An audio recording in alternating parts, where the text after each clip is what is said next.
అందరికీ నమస్తే, welcome back to our channel.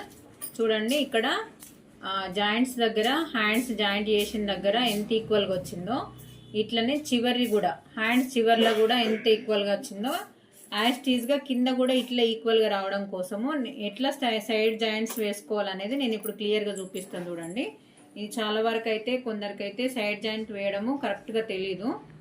ఇట్లా ఇక్కడ సెంటర్ పాయింట్ దగ్గర కరెక్ట్గా ఈక్వల్గా పట్టేసుకొని చూడండి, ఇక్కడ నుంచి కింది సైడ్ నుంచి స్టార్ట్ చేయాలండి. చూడండి, కరెక్ట్గా ఈక్వల్గా పట్టేసుకొని ఇలా పట్టుకున్న తర్వాత ఇక్కడ కరెక్ట్గా ఇక్కడ కొంచెం పైకి పట్టు మీరు. ఇక్కడ కరెక్ట్గా ఇవి రెండు ఈక్వల్గా వచ్చినాయా లేదా చూసుకోవాలి.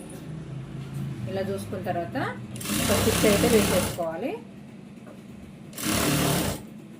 ఇలా ఇక్కడ కూడా ఇక్కడ కరెక్ట్గా ఈక్వల్గా వచ్చింది అంటే ఇక్కడ కూడా ఈక్వల్గానే వస్తుందండి. చూడండి, ఇలా మీరు ట్రై చేసిరు అనుకోండి పర్ఫెక్ట్గా వస్తుంది. చూడండి ఎంత ఈక్వల్గా వచ్చిందో, ప్లస్ మార్క్ వచ్చిందా లేదా. ఇట్లా వచ్చింది అనుకో ఫినిషింగ్ అయితే నీట్గా ఉంటుందండి. సైడ్ జాయింట్స్ ఎట్లా వేస్తానో చూపిస్తాను చూడండి. ఇలా ప్రతిసారి మనం కట్ చేస్తూ పక్కకి ఇటుడు అనేది పక్కకి పెడితే కొంచెం ఎక్స్ట్రా దారం అయితే ఎక్స్ట్రా ఉంచేసుకొని ఇలా సైడ్ జాయింట్స్ మీరు ఎన్ని వేస్తారో 3 వేస్తారా 4 వేస్తారా కొంచెం ఎక్స్ట్రానైతే థ్రెడ్ అయితే ఉంచేసుకొని ఇలా ఎంబడెంబడే ఇలా కుట్టెంబడి కుట్టేసినాం అనుకోండి, ఒక 4 వేస్తే సరిపోతుందండి. ఈ సైడ్కి మనం కోర్లకు తీయడం కోసం ఎక్స్ట్రా కుట్ట అయితే వేసేసుకుంటే చాలా బాగా వస్తుంది. నీట్ ఫినిషింగ్ ఉంటుందండి. ఫినిషింగ్ నీట్గా ఉంటే మాత్రం బ్లౌజ్ మాత్రం చాలా బాగా వస్తుందండి.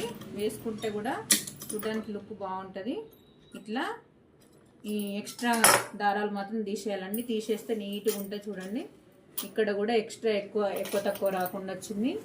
ఇక్కడ ఆమ్ రౌండ్ దగ్గర కూడా 2 ఈక్వల్గా వచ్చినాయి. అలానే చివర్లు కూడా చూడండి ఎంత బాగా వచ్చిందో. సైడ్ ఇట్లా మనం కుట్టు వేసిన తర్వాత చూస్తే ఇట్లా స్ట్రేట్గా ఉండాలండి. ఇట్లా వచ్చిందని అంటే సైడ్ జాయింట్స్ పర్ఫెక్ట్గా వచ్చినట్టే.